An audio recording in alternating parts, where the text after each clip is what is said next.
Hello and welcome to Larry Has Opinions. Today I'm talking about the last few books that I've read. As usual, I'm going to start from the ones I liked the least up until the ones I enjoyed the most. So let's get started. I have the first DNF of the year, and that's pretty early on since this was in January, and that's Ringworld by Larry Niven. I was hoping the power of the Larry would deliver, but I have to say that I was left quite disappointed in this one. This left a mark at the time. I think it won a Hugo Award, if I'm not mistaken. So I was expecting something pretty solid, but it didn't quite work for me. I DNF'd it at about 20-25%, so I can't really even tell you exactly what happens in the book, but it seems like a more traditional space exploration, first contact sort of story. It just felt really dated, I have to say. So the characters were a bit cliche, not particularly interesting to follow, but I can quite often be quite forgiving when it comes to science fiction if the characters are not the best, because I'm more invested into the world building side of things or the scientific concepts into it. And this didn't work there either.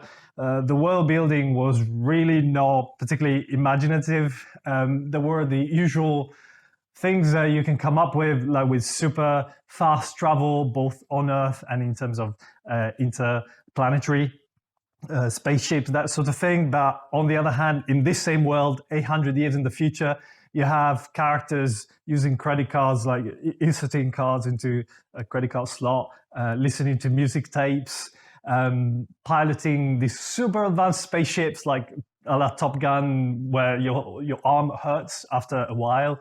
It just seemed like really incongruous and just not particularly interesting more generally. So we buddy read it in my Discord, the three of us. I think one finished it but didn't particularly like it, and the two of us just decided to DNF. So a thumbs down for me. Moving on to a non-fiction book, and that's the Transgender issue by Shon Faye. And this is an analysis of some of the main issues and problems that transgender people face in today's society. It's quite UK focused, but a lot of these points can easily be applied to a lot of different countries, especially in the Western world. I have to say, I really liked the way she's touching on a lot of these different aspects. A lot of these issues most of us don't have to think about, but they can really impact the lives of transgender people in very meaningful ways, from the health support that they're given to the ways that are portrayed in the media, and issues around education and employment, finding employment, and the issues around sex work as well. So I found all of that extremely interesting to read about, very well researched and very persuasive as well in the arguments that she makes. However, for me, this was a bit of a book of two halves, because while I really enjoyed all of this side of the book that I just described, I also have to say I didn't particularly like the way she was very ideological in the way she framed this argument. She's a socialist and a Marxist, which obviously is her prerogative, but she's really pushing this argument that there can be no meaningful improvement in the lives of transgender people until socialism is implemented, which is an argument that I personally don't agree with. But I also like having my beliefs challenged. I just didn't find that any of these arguments that she's making when it comes to tying these two issues together was remotely persuasive, in my opinion. This is clearly an issue that goes across political lines, across party lines. So, she's just talking about right-wing oppressors, and then 5 minutes later, she spends a chapter talking about all the discrimination that transgender people suffer at the hand of left-wing, or a certain type of left-wing feminists, for instance. So clearly, this is a very complex issue that goes beyond party lines, and it's not as black and white or as simple as you can make it. So the moment you push an argument that is very ideological like that, if you don't support that with really strong and persuasive arguments, you're probably going to lose me.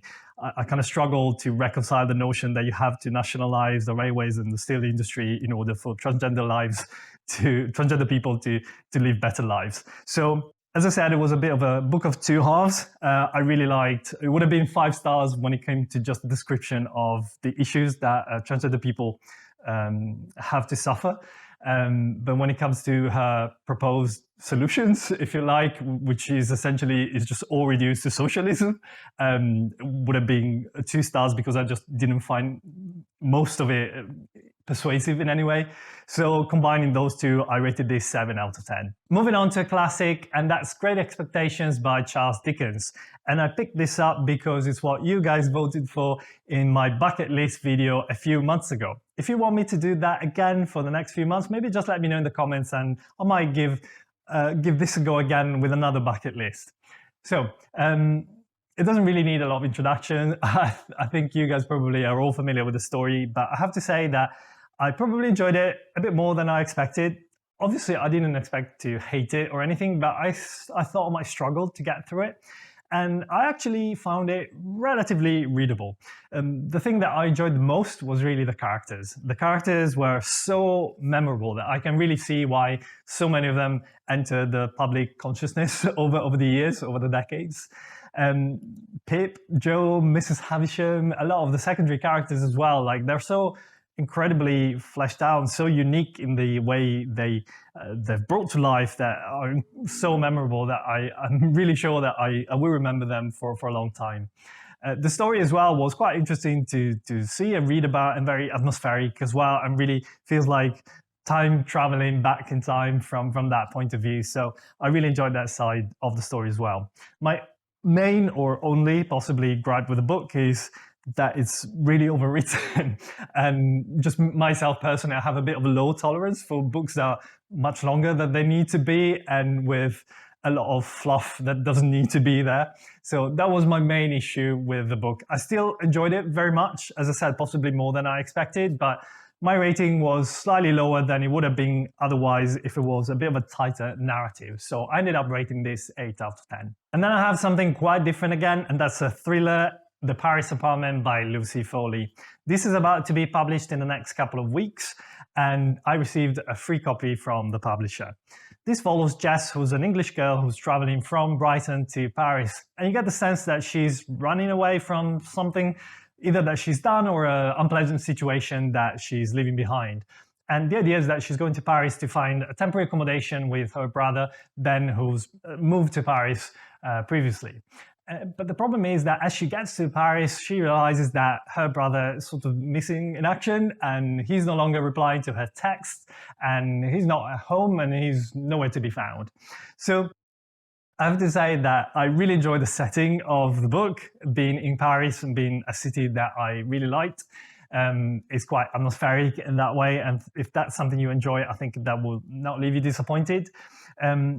Is it the most memorable thriller that I've ever read? Probably not, but on the other hand, I found it enjoyable and entertaining enough that I found it a satisfying read.